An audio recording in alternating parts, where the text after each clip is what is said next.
त्यांनी संताप व्यक्त करत ट्रोल करणाऱ्यांना सणसणीत उत्तर दिले.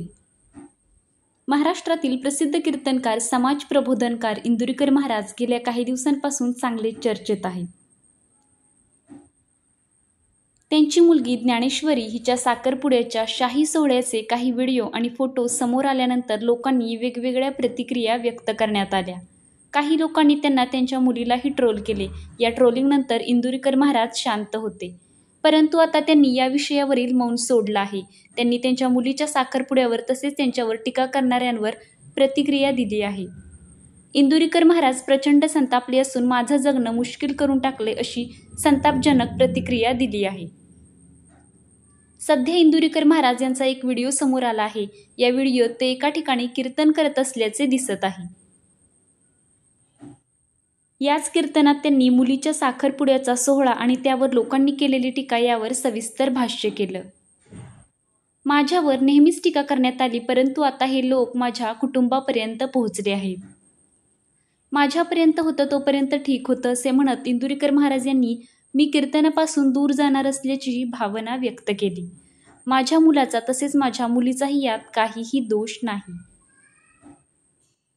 8 दिवसात माझं जगणं मुश्किल करून टाकलं आहे. तुमच्या मुलीच्या कपड्यांवर एखाद्या व्यक्तीने कमेंट केली तर तुम्हाला कसं वाटेल? साखरपुड्याचे कपडे नवरदेवाकडचे घेत असतात. क्लिप टाकणाऱ्यालाही तेवढी तरी माहिती असायला हवी होती.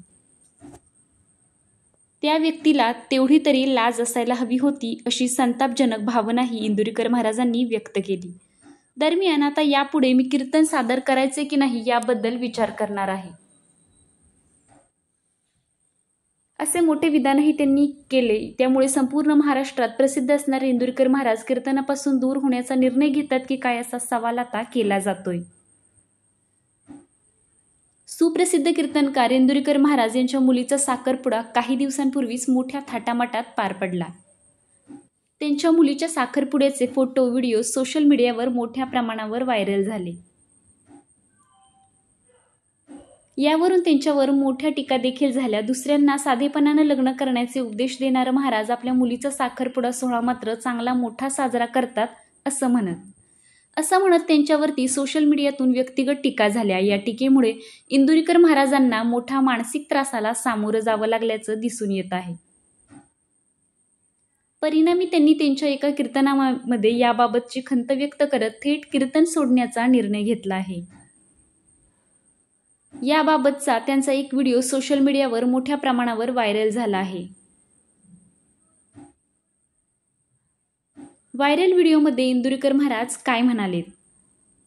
आम्ही किती कष्ट केली लोक याचा विचार करत नाहीत. आम्ही आमचा संसार किती कष्टातून मोठा केला याचा विचार लोक करत नाही. आमची पोरं लहान असताना 8-8 दिवस माझी त्यांच्याशी गाठ नव्हती आणि आता लोक इतके खाली गेलेत की माझ्या मुलीच्या अंगात कपडे कसेत यावरून लोकांचे कमेंट्स आहेत. याच्यापेक्षा वाईट काय असेल? आता 4 दिवसांपासून माझ्या मुलीच्या अंगातील कपड्यावर लोकांनी बातम्या तयार केल्या. याच्यापेक्षा वाईट काय असेल? आता 4 दिवसांपासून माझ्या मुलीच्या अंगातील कपड्यांवरून लोकांनी बातम्या तयार केल्या. पण या कॅमेरावाल्यांनी 8 दिवसात माझं जगणं मुश्किल करून टाकले. मला एक सांगा, तुम्हाला मुलगी आहे? पुढे इंदुरीकर महाराज म्हणाले की त्याच्यामुळे आता मी कंटाळलो महाराज. जवळजवळ मी 2-3 दिवसात टाकणार आहे एक क्लिप. थांबून घेणार आहे आता. बास झाली 31 वर्ष लोकांच्या शिव्या खाऊन. आयुष्यात सगळं चांगलंच केलं. आयुष्यात चांगलं, पण त्याचं फळ माझ्यापर्यंत ठीक होतं, माझ्या घरदारापर्यंत जायला नको होतं. मी आजही समर्थ आहे ना उत्तर द्यायला. मला अजून 2 वर्ष आयुष्य आहे. मी अजून आहे ना, पण कुटुंबापर्यंत गेल्यावर त्याच्यात मजा नाही. आणि ही अक्कल इंदुरीकरलाच आली पाहिजे. त्याने कीर्तनं बंद केली पाहिजेत. खरंय की खोटं?